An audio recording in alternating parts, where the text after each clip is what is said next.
প্রতিদিনই বিশ্বের বিভিন্ন প্রান্তে ঘটছে আলোচিত নানা ঘটনা। এইসব ঘটনার মধ্যে বিশেষ কিছু খবরের বিশ্লেষণ নিয়ে আমাদের সাপ্তাহিক আয়োজন 7 দিনের বিশ্ব অনুষ্ঠানে স্বাগত জানাচ্ছি আমি ইহসান জুয়েল। অস্ট্রেলিয়ার নির্বাচনে ভূমিধস জয় পেয়ে আবারও প্রধানমন্ত্রী নির্বাচিত হলেন মধ্য বামপন্থী লেবার পার্টির অ্যান্থনি আলবানিস। সবশেষ তথ্য অনুযায়ী তার দল প্রতিনিধি পরিষদের 85 আসনে জয় নিশ্চিত করতে যাচ্ছে, যেখানে সংখ্যাগরিষ্ঠতার জন্য দরকার 76 আসন। নির্বাচনের ফল সামনে আসার পর ব্রিটেনের প্রধানমন্ত্রী স্যার কিয়ের স্টারমার এবং আমেরিকার স্টেট সেক্রেটারি মার্কো রুবিও বলেছেন তারা অস্ট্রেলিয়ার সাথে তাদের দ্বিপাক্ষিক সম্পর্ক আরও গভীর হওয়ার দিকে তাকিয়ে আছেন। অন্যদিকে কানাডার অর্থনীতিতে দ্বিতীয় বিশ্বযুদ্ধের পর সবচেয়ে বড় পরিবর্তন আনার ঘোষণা দিয়েছেন দেশটির নতুন প্রধানমন্ত্রী মার্ক কার্নি। প্রধানমন্ত্রী নির্বাচিত হওয়ার পর গত শুক্রবার প্রথম সংবাদ সম্মেলনে তিনি এই ঘোষণা দেন। তিনি বলেন, বাণিজ্য ও নিরাপত্তার বিষয় নিয়ে আলোচনার জন্য আগামী মঙ্গলবার আমি ওয়াশিংটনে যাচ্ছি। ট্রাম্পের সঙ্গে আলোচনা করে বিভিন্ন বিষয়ে ফয়সালা করার চেষ্টা করব। কার্নি বলেন, কানাডার নাগরিকরা আমাকে নির্বাচিত করেছেন প্রেসিডেন্ট ট্রাম্পের মুখোমুখি দাঁড়ানোর জন্য। আমাদের মনোযোগ থাকবে তাৎক্ষণিক বাণিজ্য চাপ মোকাবেলার উপর। একই সঙ্গে দুটি সার্বভৌম দেশের মধ্যে দীর্ঘমেয়াদী অর্থনৈতিক ও নিরাপত্তা সম্পর্কের দিকেও আমরা মনোযোগ দেব। তবে এইসবের চেয়ে বিশ্বের অনেকের কাছে আলোচনার খোরাক জুগিয়েছে পোপ হিসেবে প্রেসিডেন্ট ডোনাল্ড ট্রাম্পের একটি এডিট করা ছবি প্রকাশ। প্রেসিডেন্ট নিজের ট্রুথ সোশ্যালে ছবিটি প্রকাশ করেন। পরবর্তীতে হোয়াইট হাউসের অফিসিয়াল এক্স অ্যাকাউন্ট থেকেও এটি প্রকাশ করা হয়। স্রেফ মজা করে ছবিটা দেয়া হলেও এটি ব্যথিত করেছে পোপের ভক্তদের। New York state Catholic conference বলছে, প্রেসিডেন্ট, আমাদের পোপকে মাত্র বিদায় দিচ্ছি, দয়া করে রসিকতা করবেন না। তবে রসিকতা নয়, এবার সিরিয়াসলি প্রেসিডেন্ট ডোনাল্ড ট্রাম্প একটি সাক্ষাৎকারে জানিয়েছেন তৃতীয়বারের মতো প্রেসিডেন্ট নির্বাচন করার আর কোনো পরিকল্পনা নেই তার। এইসব রসিকতা আর সিরিয়াস খবরের ভিড়ে উদ্বেগজনক যে তথ্যটি রয়েছে তা হলো গাজায় অভিযান বাড়াতে যাচ্ছে ইসরায়েল। তারা 10,000 রিজার্ভ ফোর্সকে ডেকেছে যুদ্ধের জন্য। দুই পক্ষের মধ্যে যুদ্ধবিরতি ভেস্তে যাওয়ার পর গত 18 মার্চ থেকে আর কোনো জিম্মিকে মুক্তি দিচ্ছে না হামাস। এখনও তাদের হাতে 59 জন জিম্মি, যাদের মধ্যে 24 জন জীবিত থাকার তথ্য রয়েছে। ইসরায়েলের দাবি, সর্বাত্মক এই অভিযানের মধ্য দিয়ে জিম্মিদের মুক্তি দিতে হামাসের উপর চাপ তৈরি সম্ভব হবে। তবে এই সময়টা ইসরায়েলের বেন গুরিয়ন বিমানবন্দরে আঘাত হেনেছে ইয়েমেনের হুতি বিদ্রোহীদের নিক্ষেপ করা ব্যালিস্টিক ক্ষেপণাস্ত্র। ক্ষেপণাস্ত্রটি বাধা দিয়ে ধ্বংস করতে ব্যর্থ হয়েছে ইসরায়েলের প্রতিরক্ষা বাহিনী। রবিবারের এই হামলায় অন্তত 8 জন আহত হয়েছে। এদিকে ইউক্রেন ইস্যুতে রয়েছে বেশ কিছু অগ্রগতি। আমেরিকার সাথে আলোচিত খনিজ সম্পদ চুক্তির পর ইউক্রেনের প্রেসিডেন্ট ভলোদিমির জেলেনস্কি আশা প্রকাশ করছেন দ্রুত যে কোনো দিনই রাশিয়ার সাথে শান্তি চুক্তি হতে পারে। এই জন্য পুতিনকে চাপ দেয়া অব্যাহত রাখতে হবে। তবে উল্টো সুর প্রেসিডেন্ট পুতিনের কণ্ঠে। তিনি বলছেন, পারমাণবিক শক্তি ব্যবহার ছাড়াই পুরো ইউক্রেন দখলে নেয়ার শক্তি আছে তার পারমাণবিক শক্তি ব্যবহারের উস্কানি দেওয়া হচ্ছে তাকে, কিন্তু এর কোনো প্রয়োজন দেখছেন না বলেও জানান পুতিন পারমাণবিক শক্তি ব্যবহারের প্রয়োজন না দেখলেও এশিয়ার 2 পারমাণবিক শক্তিধর দেশ ভারত ও পাকিস্তানের মধ্যকার উত্তেজনা কমছে না। শনিবার পরীক্ষামূলক একটি মিসাইল ছুড়েছে পাকিস্তান। এই ঘটনায় অভিনন্দন জানিয়েছেন দেশটির প্রধানমন্ত্রী শাহবাজ শরীফ ও প্রেসিডেন্ট আসিফ আলী জারদারি। পাকিস্তানের পররাষ্ট্র মন্ত্রণালয় এক বিবৃতিতে বলা হয়, ভারতের সঙ্গে তীব্র উত্তেজনার মধ্যে এই অঞ্চলের সর্বশেষ অবস্থা জাতিসংঘ নিরাপত্তা পরিষদকে অবহিত করার সিদ্ধান্ত নিয়েছে পাকিস্তান। ভারতীয় সীমান্ত রক্ষী বাহিনী বিএসএফ পাকিস্তান ও বাংলাদেশ সীমান্তে পশ্চিম ও পূর্ব কমান্ডের জন্য 2টি ফরওয়ার্ড হেডকোয়ার্টার স্থাপন করার সিদ্ধান্ত নিয়েছে। বাংলাদেশ চলতি সপ্তাহে যে ঘটনাটি নিয়ে আন্তর্জাতিক মিডিয়া খবর শিরোনাম হয়েছে তা হলো হেফাজত ইসলামের একটি সমাবেশকে ঘিরে। সংগঠনটির যুগ্ম মহাসচিব মামুনুল হক বলেন, আমাদের বিরুদ্ধে ফেসিবাদের সময় দায়ের করা মিথ্যা মামলা প্রত্যাহার করতে হবে। যদি মনে হয় সোজা আঙ্গুলে ঘি উঠবে না, তাহলে আঙ্গুল বাঁকা করতে হবে। মহাসমাবেশ থেকে নারী সংস্কারের নাম ইসলাম বিদ্বেষী প্রস্তাবনা বাতিল, জাতীয় নির্বাচনের আগেই শেখ হাসিনার বিচার, তার আগে পর্যন্ত আওয়ামী লীগের রাজনৈতিক তৎপরতা নিষিদ্ধ করা, ইসরায়েলি ও ভারতের পণ্য বর্জন ও কাদিয়ানীদের তৎপরতা নিষিদ্ধ করা সহ 12 দফা ঘোষণাপত্র দিয়েছে হেফাজত ইসলাম। এইসব বিষয় নিয়ে কথা বলবো 7 দিনের বিশ্ব অনুষ্ঠানে। আমাদের সাথে বিশেষজ্ঞ অতিথি হিসেবে যুক্ত হচ্ছেন প্রাবন্ধিক ও কলাম লেখক হাসান ফেরদৌস এবং টেক্সাসের A&M ইন্টারন্যাশনাল ইউনিভার্সিটির প্রফেসর ডক্টর মেহনাজ মোমেন। আপনাদের দুজনকেই স্বাগত। আমরা লম্বা ভূমিকায় এই সপ্তাহের ঘটনা প্রবাহ তুলে ধরার চেষ্টা করছি। তবে প্রফেসর ডক্টর মেহনাজ মোমেন, আপনাকে দিয়ে শুরু করতে চাই যে বিষয়টি, সেটি হলো প্রেসিডেন্ট ডোনাল্ড ট্রাম্প বলছেন সাক্ষাৎকার এনবিসিকে দেয়া যে তিনি আর তৃতীয় দফা নির্বাচন করবেন না। এটি কি তিনি বাস্তবতা বুঝতে পেরে বলছেন, জনপ্রিয়তা বাস্তবতা সবকিছু বিবেচনায়, নাকি তিনি যে আসলে মিডিয়ার খবরে থাকতে চেয়েছিলেন তৃতীয়বার নির্বাচন করবেন, এর জন্য প্রয়োজনে সংবিধান সংশোধন থেকে নানা ধরনের বিষয়গুলো ছিল? আপনার কাছে কি মনে হয় কেন তিনি আর তৃতীয়বার নির্বাচন করতে চাইছেন না? যদি এটাকে সিরিয়াসলি বিশ্লেষণ করি তাহলে আমি বলবো যে প্রথম দিকে ট্রাম্প ক্ষমতায় আসার পর থেকে যেরকম মনে হচ্ছিল যে কোর্ট তার যে কোনো আচরণকে আপনার সমর্থন করবে, এখন সেটা মনে হচ্ছে কোর্টের কিন্তু শুধু যে অন্য ফেডারেল কোর্টের না, সুপ্রিম কোর্টের পুশব্যাক দেখা যাচ্ছে ইমিগ্রেশনের ক্ষেত্রে, অন্যান্য অনেক ক্ষেত্রে। তো সেই কারণে হয়তো এটা মনে হতে পারে যে যেই তৃতীয়বারের কথা তিনি বলছিলেন ওটাতে উনি কোনো সমর্থন পাবেন না।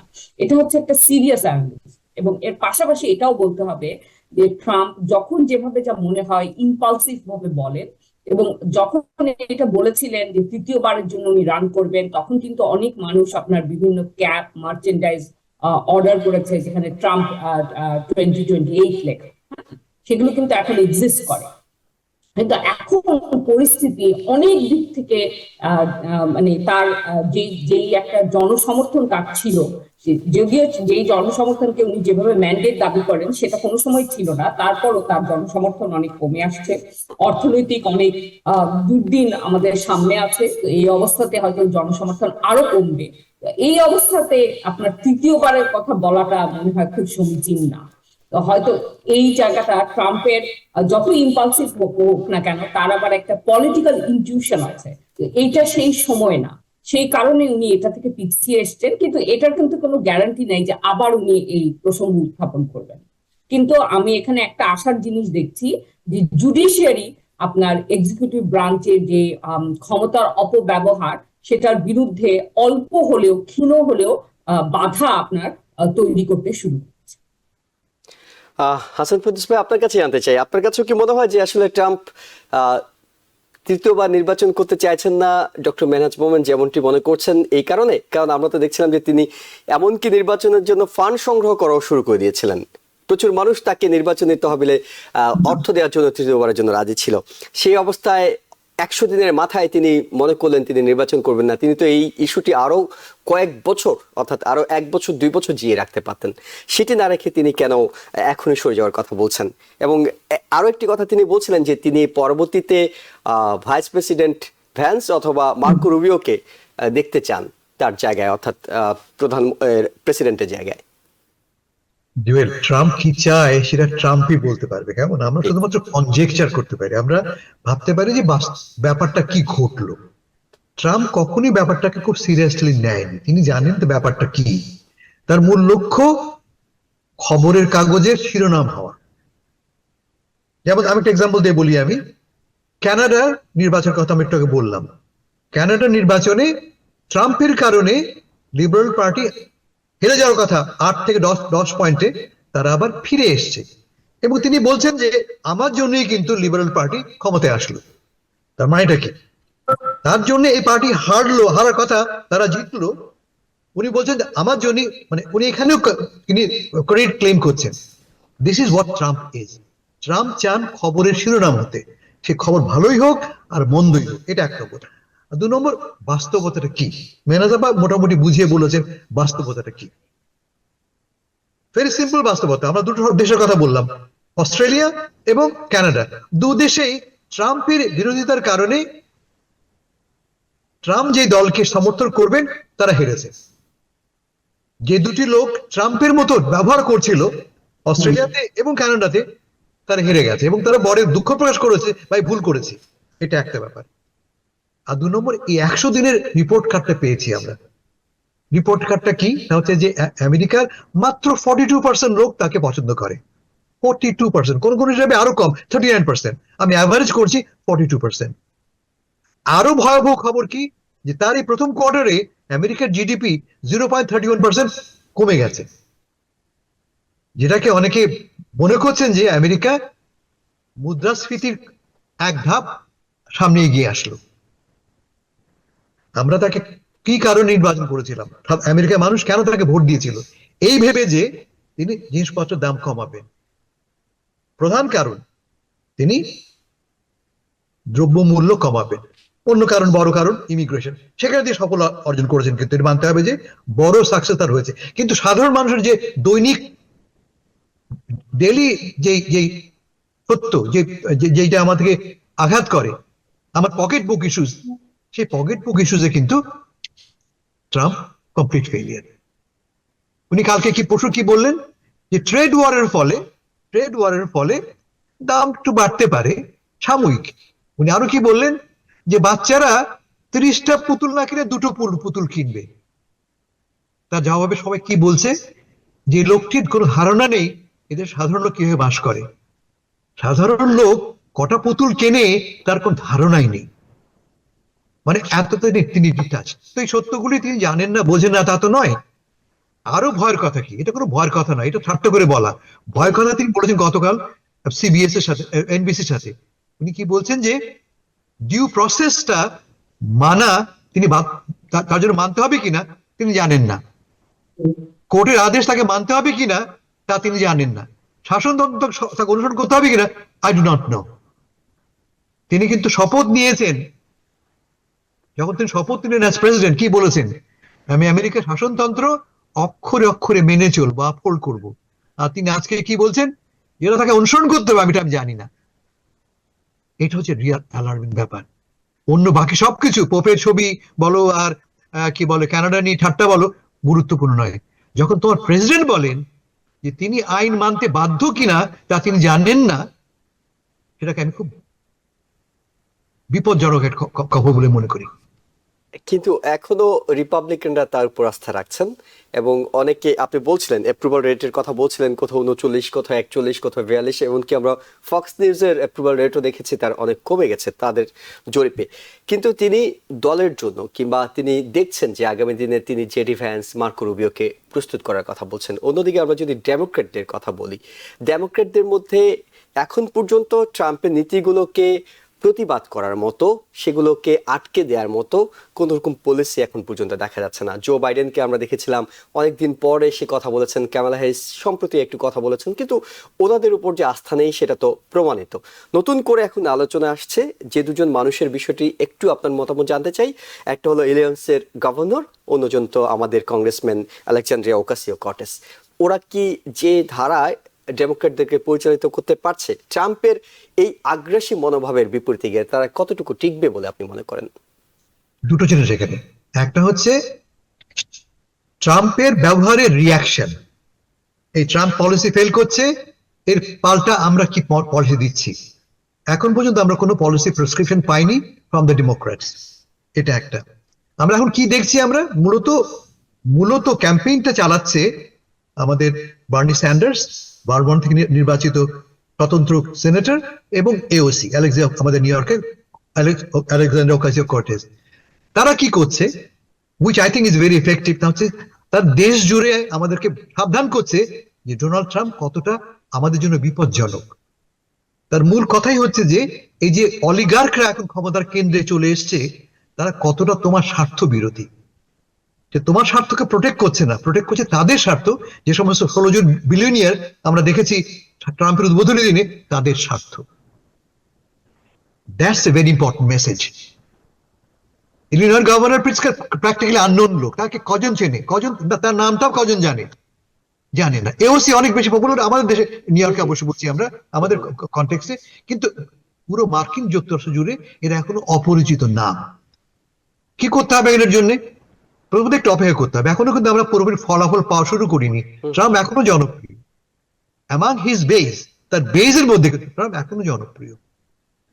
অন ইমিগ্রেশন, আমেরিকার 44% লোক খুশি তার ব্যবহারে। অন ইমিগ্রেশন তার সবচেয়ে বড় ইস্যু। তার মানে ট্রাম্পের যে বেসটা তা এখনো অক্ষত আছে। ট্রাম্প ইনোভেশন কোথায় হয়েছে, সবচেয়ে বড় খরিদার কোথায় হয়েছে, অ্যামাং ইন্ডিপেন্ডেন্টস। 27% ইন্ডিপেন্ডেন্টরা বলছে আমরা তাকে পছন্দ করি না, অ্যাপ্রুভ করি না। সবচেয়ে ভয় হচ্ছে এখানে কথা, যে তার এই ইন্ডিপেন্ডেন্টরা যারা কিনা আসলে নির্বাচনের ফলাফল ডিটারমিন করে, তার 27% বলছে তারা ট্রাম্পকে পছন্দ করে না। এখন ডেমোক্র্যাটদের কাজ হবে বেসকে খুশি করানো হয়। এই যে মাঝখানে 27% ইন্ডিপেন্ডেন্ট বলছি আমি, তাদেরকে অ্যাড্রেস করা। তাদেরকে অ্যাড্রেস করার মতো কোনো লোক, কোনো ব্যক্তি, কোনো প্রোগ্রাম আমার চোখে এখনো পড়েনি। কিন্তু প্রক্রিয়া শুরু হয়েছে, মাত্র 100 দিন গেছে। হানিমুন পিরিয়ড মাত্র শেষ হলো ডোনাল্ড ট্রাম্পের, আরো 6 মাস সময় দাও, নির্বাচন সামনে ঘনিয়ে আসছে, আমরা ব্যাপারটা স্পষ্ট হবে তখন। ডক্টর মেহনাজ মোমেন, আপনার কাছে জানতে চাই যে ডেমোক্রেটরা এখন পর্যন্ত কোন পথে যাবে কিংবা কোন পথে, বিশেষ করে যেটি হাসান ফেরদৌস বলছিলেন যে ইন্ডিপেন্ডেন্স যে ভোটাররা আছে তাদেরকে আকৃষ্ট করার মতো তেমন কোনো কাজ তারা করতে পারছেন না। আমরা যে দুজনকে নিয়ে আলোচনা করছিলাম তাদের কাজে কি মনে হয় যে ইন্ডিপেন্ডেন্স ভোটার যারা আছে তারা ডেমোক্রেটদের পলিসির ব্যাপারে কিছুটা হলেও সমর্থন বাড়বে? এখানে দুটা জিনিস, ট্রাম্পের বিরোধিতা করতে হবে দুটা জিনিস দিয়ে, একটা হচ্ছে দুটা দিক থেকে, একটা হচ্ছে ভ্যালুস, একটা হচ্ছে স্ট্র্যাটেজি।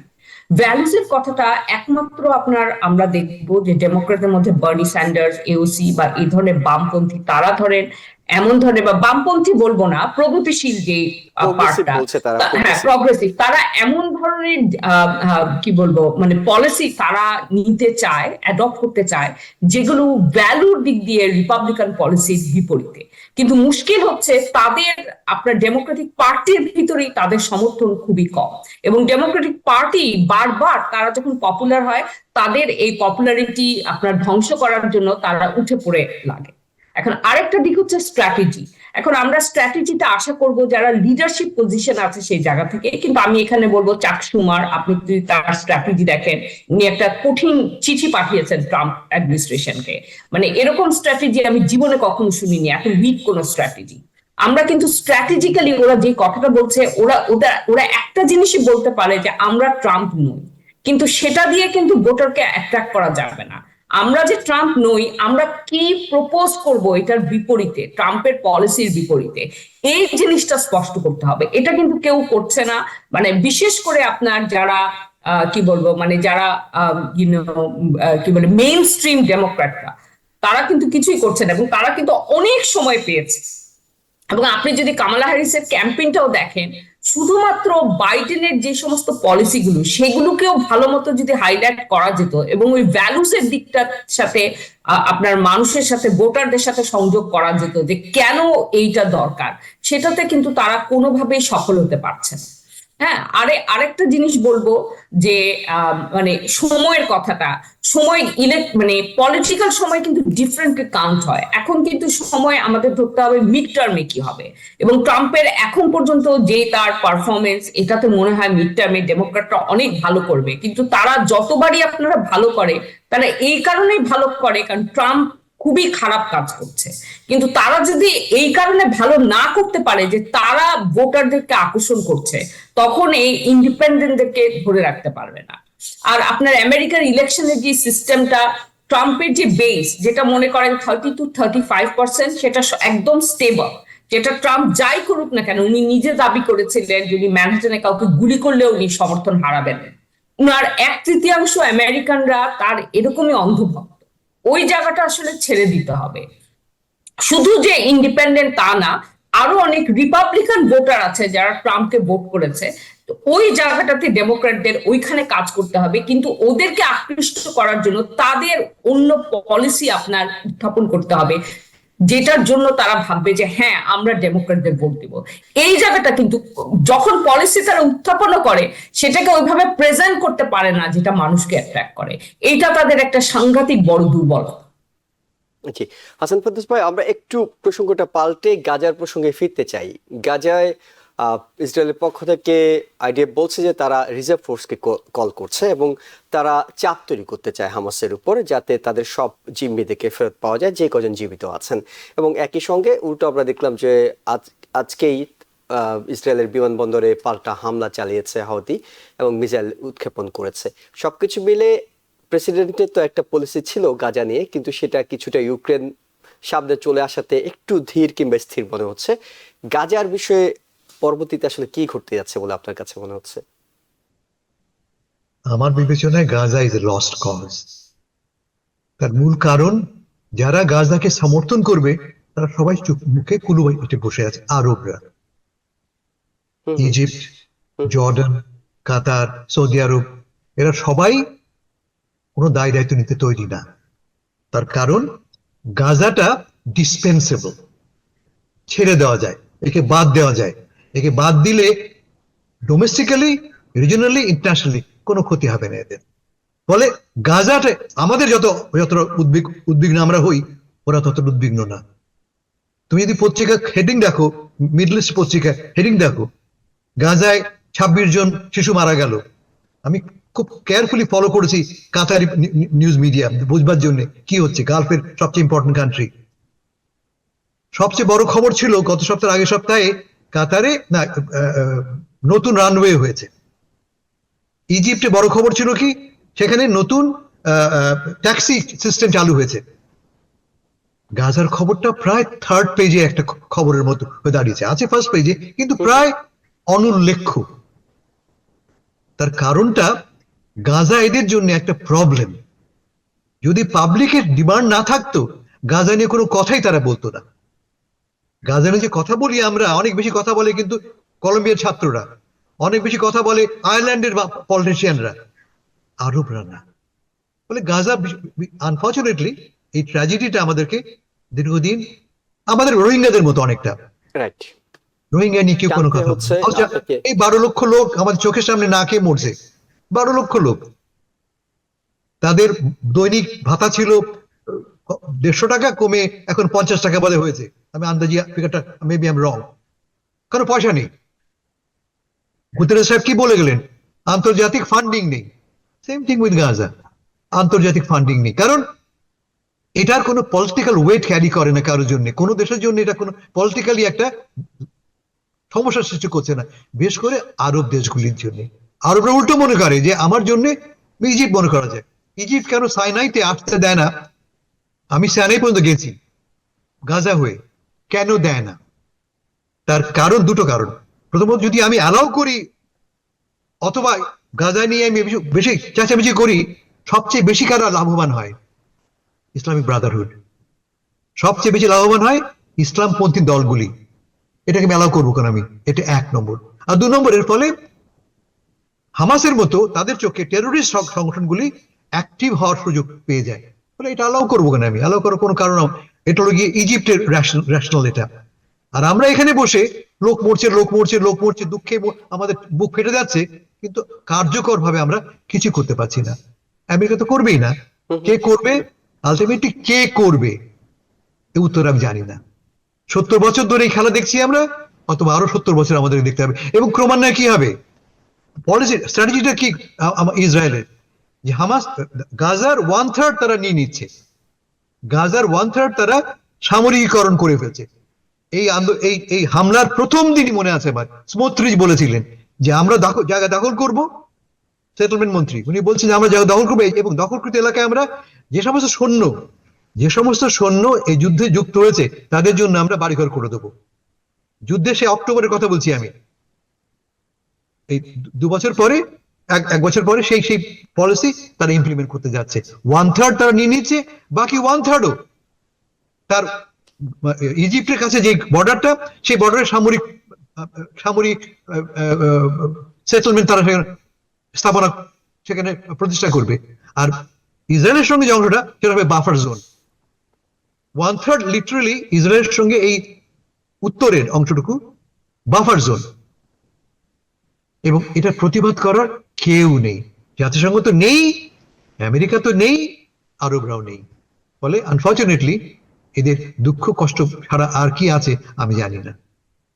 জি, অর্থাৎ মানে এই আলোচনাগুলো হয়তো আমরা করছি, কিন্তু এটার আসলে কোনো ফল আছে কিনা, কিংবা এটার কোনো ধারাবাহিকতা কোথায় গিয়ে দাঁড়াবে, সেই বিষয়গুলো অনিশ্চিত। ডক্টর মেহনাজ মোমেন, আপনি যদি গাজা ইস্যুতে কোনো কিছু যোগ করতে চান, তবে আপনার কাছে মূল প্রশ্নটি রাখতে চাই ইউক্রেনে খনিজ সম্পদ নিয়ে চুক্তি হয়ে গেছে, সেই চুক্তিতে কি আছে না আছে ধীরে ধীরে সেগুলো প্রকাশিত হতে যাচ্ছে। কিন্তু একটা বিষয় খুব স্পষ্ট হয়েছে, সেটি হলো যে আমরা হোয়াইট হাউসে ইউক্রেন এবং প্রেসিডেন্ট ডোনাল্ড ট্রাম্পের মধ্যে যে উত্তেজনা দেখেছিলাম সেটা কমে এসেছে, এবং ডোনাল্ড ট্রাম্প সম্প্রতি পুতিনের ব্যাপারে মন্তব্য করতে শুরু করছেন যে আমাকে সম্ভবত ফাঁদে ফেলে পুতিন সময় নিচ্ছে, নানা বিষয়গুলো করতে যাচ্ছে।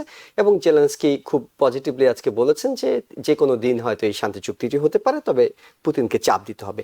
পুতিনের যে অ্যাক্টিভিটিস, পুতিন যা করতে চাচ্ছে এখন, এইটাতে জেলেনস্কি যতটা আশাবাদী হচ্ছে যে খুব দ্রুতই শান্তি চুক্তিটি হয়ে যাবে, আপনি কি আশাবাদী হতে পারছেন? আচ্ছা, এই প্রসঙ্গে একটা কথা বলি, যেটা হাসান ফেরদৌস ভাই বললেন, যে আসলে যে কোনো আন্তর্জাতিক সমস্যাতে এটা দেখতে হবে কার স্টেক কোথায়।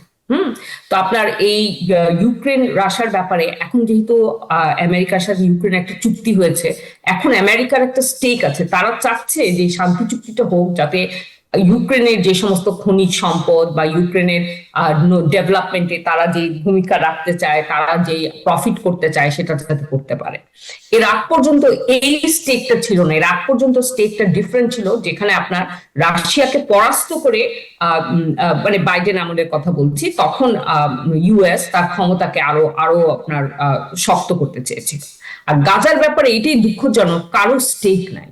আর আপনি যদি এই যে আরব বিশ্বের কথা ধরেন, এই জর্ডান বলেন, ইজিপ্ট বলেন, তারা সবাই ইসরায়েলের কাছে বা আমেরিকার কাছে, মানে দুই দেশের কাছেই তারা একদম মানে তারা তাদের স্বার্থ মানে তারা তাদের ভ্যালুস গুলো জলাঞ্জলি দিয়েছে। তারা শুধু এটা নিয়ে একটু কথা বলে কারণ তাদের দেশের জনসাধারণ চায় সরকার যাতে ভূমিকা নেয়, কিন্তু সরকারের আসলে কোনো ইচ্ছাই নাই, কারণ তারা গদিতে থাকার জন্য, এগুলো সবই আনডেমোক্রেটিক কান্ট্রি, এবং তারা এই গদিতে থাকার জন্য আমেরিকা এবং ইসরায়েলের পরোক্ষভাবে আর আমেরিকার একদম প্রত্যক্ষভাবে সহায়তা দরকার। তো সেই অনুযায়ী আমরা যেটা দেখছি গাজাতে, এটা হচ্ছে ৭৭ বছরের একটা, মানে এই তো গেল ওদের ৭৭ বছর পূর্তি হলো ইসরায়েল প্রতিষ্ঠা। তো এটা একটা কন্টিনিউয়াস জিনিস দেখছি আমরা ৭৭ বছর ধরে, এবং এটা খুবই দুঃখজনক। কিন্তু আমার কেন জানি মনে হয় যে এটা এভাবে করে, মানে আমি কারো উপর আশা রাখছি না, কিন্তু আমার কেন জানি মনে হয় যে এটা এভাবে করে শেষ হবে না, এটা কোনো একটা আমরা কিছু দেখবো, কারণ এত অন্যায় এটা, মানে এটা কিভাবে এটা হয়। তবে মানে আমি জানি যে রিয়ালিস্টিক্যালি দেখতে গেলে কে কার ক্ষমতা আছে, কার মানে ওভাবে করে দেখতে গেলে মানে গাজার পক্ষে কোনো কিছু, প্যালেস্টাইনের পক্ষে কোনো কিছু আশা করা খুবই কঠিন। আচ্ছা, এখন ইউক্রেনের প্রসঙ্গে আসি। ইউক্রেন যদিও রাশিয়ার সাথে তার ক্ষমতা রাশিয়ার তুলনায় অনেক কম, কিন্তু তাদেরও অনেকগুলো আপনার মানে স্ট্রং জায়গা আছে। এক নম্বর কথা, আপনার সারা ইউরোপে, অন্যান্য ইউরোপের দেশগুলো চায় না রাশিয়া এতটা ক্ষমতাশালী হোক, সেই জন্য তারা ইউক্রেনকে সহায়তা করতে চায়। আমেরিকাও চায় না রাশিয়া এতটা ক্ষমতাশালী হোক। এটা কিন্তু শুধু আপনার পুতিনের সাথে ট্রাম্পের কি সম্পর্ক, এটা ব্যক্তিগত ব্যাপার না, এটা আমেরিকার রাষ্ট্র হিসেবে তারা চায় না রাশিয়াকে একটা ক্ষমতাশালী রাষ্ট্র হিসেবে দেখতে। হ্যাঁ, তো সেই জিনিসগুলোকে ব্যবহার করে আপনার ইউক্রেন, কিন্তু ইউক্রেনের যে সময়টা ছিল যখন তারা এই যুদ্ধে অনেকখানি আপনার এগিয়ে ছিল, ওইটাই রাইট সময় ছিল তাদের জন্য শান্তি চুক্তির।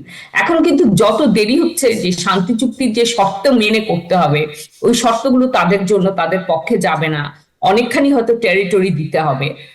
হয়তো শান্তি চুক্তি হবে, কারণ আগেইন মানে স্টেক গুলো, যারা এই চুক্তিটা চায়, যুদ্ধ বন্ধ করতে চায়, তাদের স্টেক গুলো হাই, কিন্তু যুদ্ধ বন্ধের যে আপনার শর্তগুলো থাকবে সেগুলো মোটামুটি রাশিয়ার পক্ষেই যাবে, এটা আমার। কিন্তু মানে একটা বিষয় আপনাকে একটু বলি, সেটা হলো যে প্রেসিডেন্ট ডোনাল্ড ট্রাম্প কিছুদিন আগে বলছিলেন যে ছাড় দেওয়ার বিষয় রাশিয়া তো পুরো ইউক্রেন যে দখল করে নেয়নি, এটাই তো সবচেয়ে বড় ছাড়। এরপর আমরা দেখলাম পুতিন সাহেব এখন বলছেন যে আমরা চাইলে পারমাণবিক অস্ত্র ব্যবহার না করে পুরো ইউক্রেন দখল করে নিতে পারি। মানে তাদের মধ্যে মাঝে মাঝে একসুরে কথা বলতে দেখি, মাঝে মাঝে আমরা দেখছি প্রেসিডেন্ট ট্রাম্প লিখছেন ভ্লাদিমির স্টপ, তিনি বলছেন যে আমাকে ফাঁদে ফেলে দিচ্ছে কিনা পুতিন। মানে সম্পর্কের জায়গাটা ঠিক আছে তো মনে হয়, নাকি একটু উত্থান পতন চলছে? আমার কাছে মনে হয় তাদের ব্যক্তিগত সম্পর্ক যাই থাকুক না কেন, এখানেও আপনার রাষ্ট্রের স্বার্থটা অনেক আগে। হ্যাঁ, তো সেই অনুযায়ী আমেরিকার, রাশিয়া ক্ষমতাশালী হোক, এটা আমেরিকার জন্য আপনার ভালো কিছু না। সেই কারণে আপনার যাই পুতিনের সাথে ট্রাম্পের যাই সম্পর্ক থাকুক না কেন, যাই বলুক না কেন, শেষ পর্যন্ত ইউক্রেনকেই সমর্থন করতে হবে, এটা আমার কাছে মনে হয়। কিন্তু এখানে এখন শর্তগুলো কি হবে, মানে ধরেন শান্তি চুক্তি হলো, কিন্তু শান্তি চুক্তির মধ্যেও তো শর্তগুলোর উপর তো অনেক কিছু ডিপেন্ড করে। সেই অনুযায়ী আমার কাছে মনে হয় ইউক্রেনের জন্য, ইউক্রেনের এখন আসলে যেভাবেই হোক একটা শান্তি চুক্তি দরকার, কিন্তু শর্তগুলো তাদের জন্য আমার কাছে মনে হয় অনেক অবমাননাকর হবে। জি, হাসান ফেরদৌস ভাই, আপনার কাছে যেটি জানতে চাই সেটা হলো যে ডক্টর মেহনাজ মোমেন বলছেন যেভাবে হোক ইউক্রেনের জন্য একটা শান্তি চুক্তি দরকার, এবং প্রেসিডেন্ট ট্রাম্পও কিন্তু শুরু থেকে বলছিলেন যে আমার ফার্স্ট প্রায়োরিটি হলো প্রতি সপ্তাহে তিনি বলছেন 5,000 মানুষ মারা যাচ্ছে, এইভাবে করে তিনি বলছেন যে এই প্রাণহানি আমি বন্ধ করতে চাই, সত্য যাই হোক, এবং ইউক্রেনকে ছাদ দিয়ে হোক, অবমাননাকর হোক, যেভাবে হোক তিনি বন্ধ করতে চান। আমরা ট্রাম্পের অনেক নীতিরই সমালোচনা করি, যদি বাইডেনের সঙ্গে এই ইউক্রেন ইস্যুতে তুলনা করি, আপনি কি ডোনাল্ড ট্রাম্পকে কিছুটা ক্রেডিট দিতে রাজি হবেন যে তিনি অ্যাটলিস্ট যেটি বাইডেন চাননি, কখনো দুই দেশের মধ্যে শান্তি চুক্তির উদ্যোগটা বাইডেন প্রশাসনের পক্ষ থেকে দৃশ্যমান ছিল না, কিন্তু প্রেসিডেন্ট ডোনাল্ড ট্রাম্প এসে সেই শান্তি চুক্তির বিষয়টা তো করছেন, যেভাবে হোক, সত্য যাই হোক না কেন, সত্য নিয়ে হয়তো অনেক সমালোচনা থাকতে পারে, মানে এই যে যুদ্ধ বন্ধে তার যে আন্তরিকতা কিংবা তার যে উদ্যোগ, সেটা কি প্রশংসাযোগ্য? তোমাকে আমি বুঝিয়ে বলি, ডোনাল্ড ট্রাম্প সাহেবের একটা মূল লক্ষ্য হচ্ছে শান্তিতে নোবেল প্রাইজ পাওয়া। উনি এটা নিয়েই ছাড়বেন, এবং সেই উদ্দেশ্যে তিনি 3টি প্রজেক্ট হাতে নিয়েছেন। একটা হচ্ছে ইউক্রেন যুদ্ধ, 2 হচ্ছে গাজা, আর 3 হচ্ছে ইরানের সঙ্গে পারমাণবিক চুক্তি। হ্যাঁ, আমি তোমার প্রশ্ন জবাব দিচ্ছি, হ্যাঁ অবশ্যই আমি ডোনাল্ড ট্রাম্পকে অনেক ক্রেডিট দিই। Let's talk about Ukraine. একদিন আমরা কি বলছিলাম ইউক্রেন নিয়ে? যুদ্ধে জিততে হবে। যুদ্ধে কে জিতবে? হয় রাশিয়া জিতবে, নয় ইউক্রেন জিতবে। এবং পুরো ইউরোপ এবং বাইডেন প্রশাসন এই গত 3 বছর ধরে অর্থ দিয়ে, অস্ত্র দিয়ে, ইন্টেলিজেন্স দিয়ে সাহায্য করে গেছে। কি কারণ, কি জন্য? রাশিয়াকে ঠেকানোর জন্য, যুদ্ধটা কন্টিনিউ করবার জন্য। ট্রাম্প সাহেব কি করলেন? পুরো আলোচনাটা বদলে দিলেন। এখন আমরা কি নিয়ে কথা বলছি? এই যে আপা একটু বুঝে বললেন, আমরা কথা বলছি শান্তি চুক্তি নিয়ে। একদিন বলতাম যুদ্ধ নিয়ে, এখন বলি আমরা শান্তি চুক্তি নিয়ে। শান্তি চুক্তির শর্ত কি হবে লক্ষ্য করলেন? মানে কনভারসেশনটা তিনি বদলে দিলেন। একই কথা আমি বলেছিলাম আগের দিন গাজা সম্বন্ধে। গাজার কোনো পরিবর্তন নেই। ট্রাম্প সাহেব একটা অদ্ভুত প্রস্তাব দিলেন, তার ফল কি দাঁড়ালো? তার অদ্ভুত প্রস্তাবের ফল দাঁড়ালো এই যে 5টি আরব দেশ একটা পাল্টা প্রস্তাব দিল, টেবিলে নতুন প্রস্তাব আসলো, নতুন ভাবনা চিন্তা আমরা দেখলাম। ইরানের সঙ্গে এই ডোনাল্ড ট্রাম্প সাহেব কিন্তু ইরানের সঙ্গে পারমাণবিক চুক্তি বাতিল করেছিলেন, একটা ভ্যালিড শান্তি চুক্তি। এখন তিনি প্র্যাকটিক্যালি সেই সেম চুক্তিটাই আবার ফ্লোট করেছেন, প্র্যাকটিক্যালি সেম চুক্তি কিন্তু ফ্লোট করেছেন, এবং উভয় পক্ষ বলছে যে আলোচনাটা কনস্ট্রাকটিভ হয়েছে। কোনটা বেশি লাভজনক, যুদ্ধ খেলা করা না শান্তি নিয়ে কথা বলা? আমি ডোনাল্ড ট্রাম্প সাহেবকে যত সমালোচনা করি, আমি তো কম কথা বলি না তাকে নিয়ে আমরা, কিন্তু সে যে আমাদের কনভারসেশনটা বদলে দিল, let's give him at least 50% marks. ইউক্রেনে কি হচ্ছে? ইউক্রেনের সংকটটা এইরকম। ও আমার প্রিয় দেশ, আমি সে দেশে লেখাপড়া করেছি, এটা আমার প্র্যাকটিক্যালি আমার সেকেন্ড হোম আমি মনে করি, ওই দেশের ভাষায় কথা বলি আমি। ইউক্রেন দুর্বল দেশ, আমেরিকার অস্ত্র, অর্থ এবং ইন্টেলিজেন্স ছাড়া যুদ্ধ করা অসম্ভব ব্যাপার। আজকের খবর কি আমরা জানলাম যে আমেরিকা ইসরায়েলের কাছ থেকে একটি পেট্রিয়ট মিসাইল পাঠাচ্ছে ইউক্রেনে। তাদের 8টা ছিল, তার মধ্যে 2টো নষ্ট হয়ে গেছে, রিফার্বিশ করা হচ্ছে, আর এই একটা আসবে এখন ইসরায়েলের কাছ থেকে, আমেরিকানটাই, আর একটা আসবে জার্মানির কাছ থেকে। 8টা পেট্রিয়ট মিসাইল তাদের কাজ করবে মূলত কিয়েভকে রক্ষা করবার জন্য, এয়ার ডিফেন্স সিস্টেম। এটা এই ঘটনা ঘটলো কি করে? অদ্ভুত ঘটনা ঘটলো কি করে? এক হচ্ছে যেটা অনেক আগের অ্যারেঞ্জমেন্ট বাইডেন সাহেবের, কিন্তু এর আগে এর মাঝখানে যেটা ঘটেছে গত সপ্তাহে ভ্যাটিকানে ডোনাল্ড ট্রাম্প এবং জেলেনস্কির একটা মিটিং হয়েছে, সবাই ছবি দেখেছি আমরা, মুখোমুখি বসে আছে, এন্ড দ্যাট চেঞ্জ এভরিথিং। উভয় পক্ষে বলছে যে সেই সংক্ষিপ্ত ভাষণ মিটিংটা কিন্তু মিনারেল চুক্তি হওয়ার পরের ঘটনা। মিনারেল চুক্তিটা কি জিনিস? চুক্তির আগের ঘটনা, চুক্তির পর, চুক্তি আগে, হ্যাঁ ইমিডিয়েটলি তারপর চুক্তিটা হয়েছে। চুক্তিটা কি আসলে? চুক্তিটা কি? কত মিনারেল আছে নোবডি নোজ। আমরা আদৌ জানি না ভালো কোনো বিপুল পরিমাণ মিনারেল আছে কিনা। মূল কথা ছিল কি রেয়ার আর্থ মিনারেল। ইউক্রেনে কোনো রেয়ার আর্থ মিনারেলই নেই, এখন প্রমাণযোগ্য কোনো মিনারেল নেই। চুক্তিটা কি হলো? একটা ইনভেস্টমেন্ট, একটা ফান্ড তৈরি করছি আমরা, যে ফান্ডটা ব্যবহার করা হবে ইউক্রেনের উন্নয়নের কাজে। এইটা হলো অ্যাপারেন্ট লক্ষ্য, কিন্তু এটা বিগ গেইন ইউক্রেনের জন্য। এই কারণে যে এই কাজটা করবে কারা? মূলত American scientist, American investors, American companies. তার মানে অন দ্য গ্রাউন্ড থাকবে আমেরিকানরা। আমরা যে প্রধান দাবি ছিল ইউক্রেনে কি? আমার নিরাপত্তা গ্যারান্টি। আমেরিকা কোনো নিরাপত্তা গ্যারান্টি দিতে রাজি নয়, তারা বলছে ইউরোপিয়ানরা সৈন্য পাঠাক। কিন্তু অন দ্য গ্রাউন্ড যদি আমেরিকান লোকজন থাকে, বিজ্ঞানী, ব্যবসায়ী, অফিসিয়াল থাকে, পুতিন সাহেব কি বোম ফেলবে সেখানে? ফলে that's a guarantee, that's kind of A guarantee for Ukraine, এবং এটা ইউক্রেনের জন্য বিশাল একটা ভিক্টরি। শেষ কথা বলি আমি, যে অন রাশিয়া, রাশিয়া এই বছরে, গতকাল রিপোর্ট বেরিয়েছে, ব্রিটিশ গভর্নমেন্ট রিপোর্ট বেরিয়েছে, রাশিয়া এই বছরে হতাহত, আহত এবং হত অলমোস্ট 1 লক্ষ লোক তারা হারাচ্ছে, 1 লক্ষ লোক হারাচ্ছে তারা। তার মানে এই যুদ্ধটা রাশিয়ার জন্য সাস্টেনেবল না, যুদ্ধ তারা অনন্তকাল করতে পারবে না, এটা একটা জিনিস। রাশিয়ার ইকোনমিটা পুরোপুরি যুদ্ধ ভিত্তিক হয়ে দাঁড়িয়েছে, তাদের জিডিপির তারা বৃহদাংশ ব্যয় করছে যুদ্ধের ক্ষেত্রে, প্রতিটা অধিকাংশ ফ্যাক্টরি এখন কাজ করছে যুদ্ধের জন্য। এটা সাস্টেনেবল না। একটা সময় যখন আমি সাবান চাবো, জুতো চাবো, জামা চাবো, অথচ আমার ফ্যাক্টরির কাজ হচ্ছে কি ট্যাঙ্ক বানানো, বন্দুক বানানো, গুলি বানানো।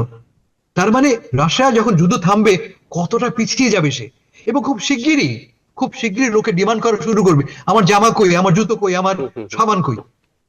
এই জিনিসটা বোঝা শুরু করেছে গত সপ্তাহে রাশিয়ার সেন্ট্রাল ব্যাংকের গভর্নর, এক মহিলা, এই কথাগুলি বলেছেন যে আমরা খুব দ্রুত একটা সংকটের মুখোমুখি হচ্ছি। তাই পুতিন দুপক্ষের বোকা আসলে নয়, মুখ রক্ষা হওয়ার একটা বিষয় থাকে। পুতিন তো বোকা নন। তিনি ভেবেছিলেন যে আমি এটা 7 দিনে জিতবো, 3 বছর পরে তিনি দেখছেন যে তিনি জিততে পারছেন না। আমার ধারণা, এবং এর জন্য অনেক ক্রেডিট দিতে হবে ডোনাল্ড ট্রাম্প সাহেবকে, তিনি পুতিনকে বাধ্য করছেন আলোচনার ভাষাটা বদলাতে এবং শান্তিমুখী হতে। অনেক ছাড় দেওয়া হচ্ছে। কি কি ছাড়? প্রধান ছাড় হচ্ছে ক্রাইমিয়া, তুমি নিয়ে নাও ক্রাইমিয়া, এবং জেলেনস্কি কার্যত স্বীকারও করে নিয়েছে। 1, 2 নম্বর, তারা বলছে যে আমাদের লাইন অফ কন্ট্রোল হবে, যে যেখানে আছি আমরা, লাইন অফ এলওসি হবে। তুমি জিতেছো অলমোস্ট 20% ইউক্রাইনের, লাইন অফ কন্ট্রোল সেখানে থাকবে। 2, 3, সবচেয়ে ইম্পর্টেন্ট, নেটোর মেম্বার তুমি হবে না। বলে বেসিক ডিমান্ডস গুলি আমেরিকার মাধ্যমে কিন্তু ইউক্রাইন ইনডিরেক্টলি মেনে নিচ্ছে।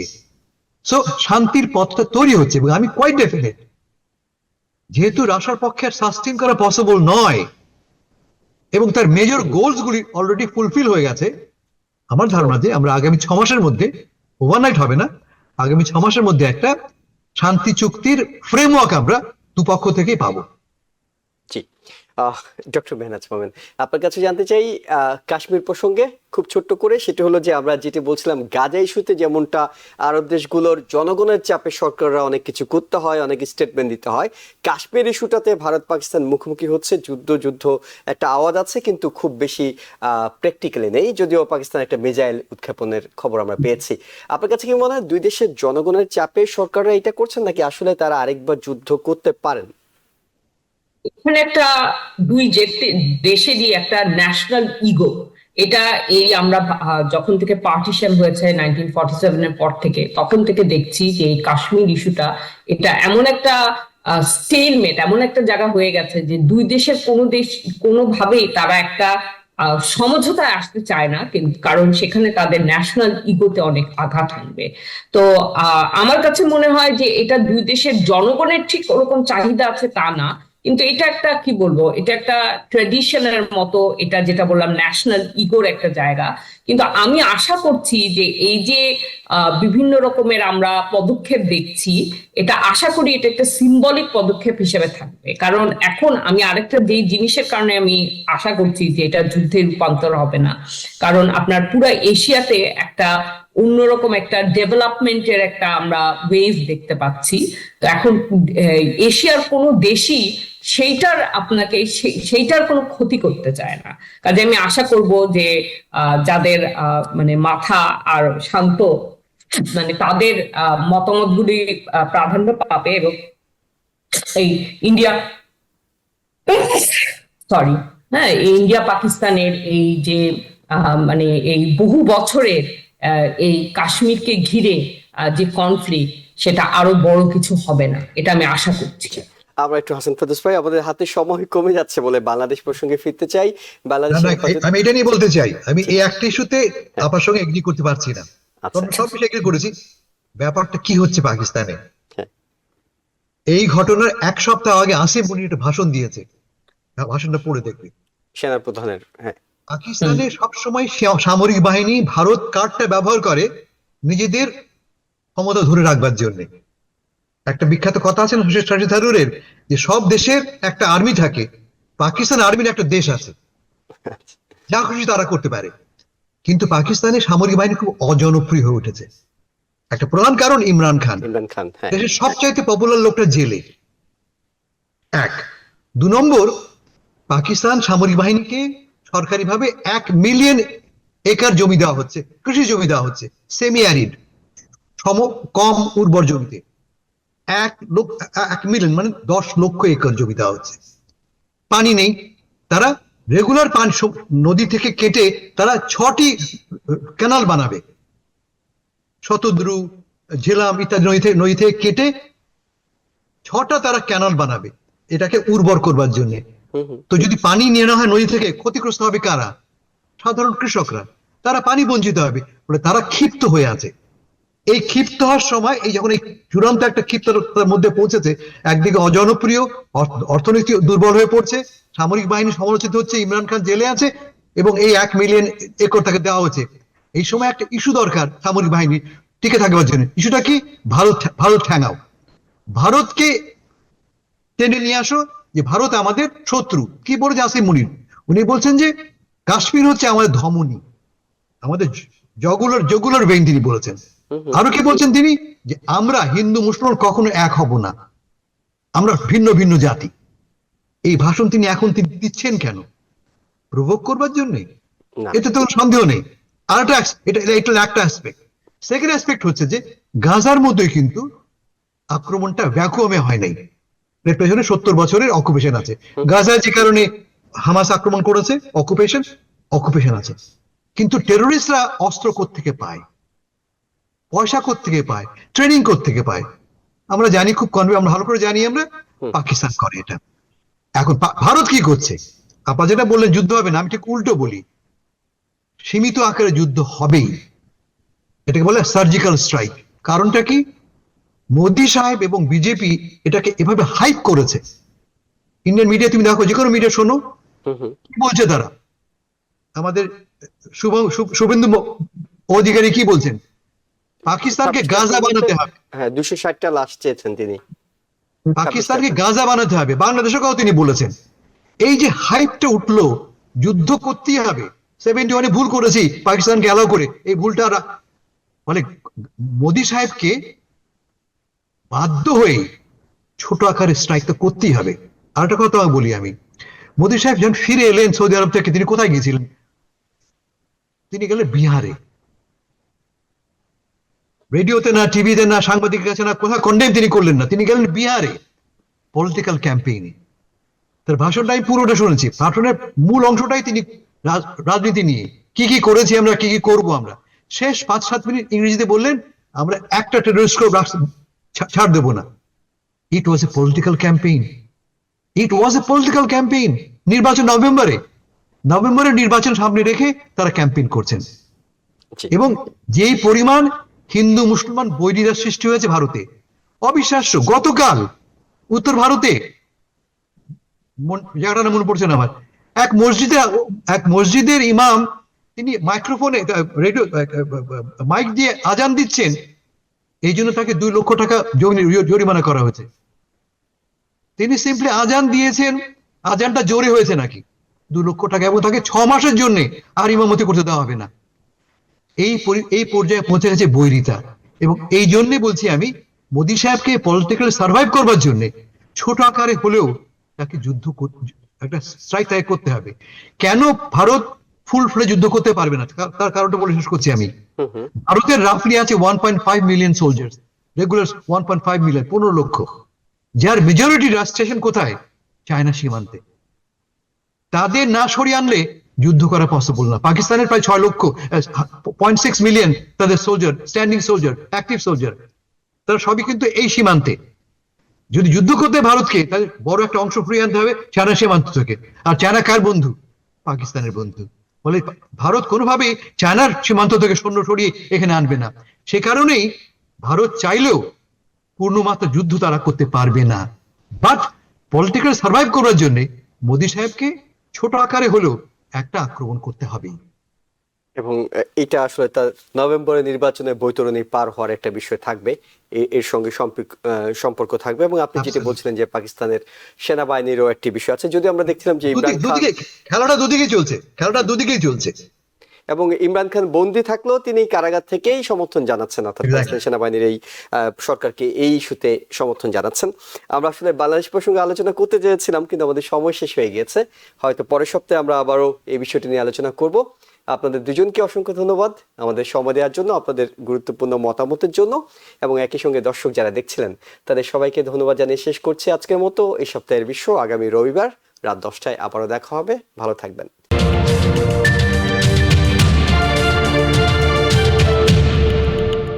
TBN 24 টেলিভিশন দেখতে আজই কল করুন 7187776556। লগ ইন করুন www.totalcablebd.com। নিউ ইয়র্ক থেকে সম্প্রচারিত TBN 24 টেলিভিশন বিশ্বজুড়ে বাঙালির কণ্ঠস্বর।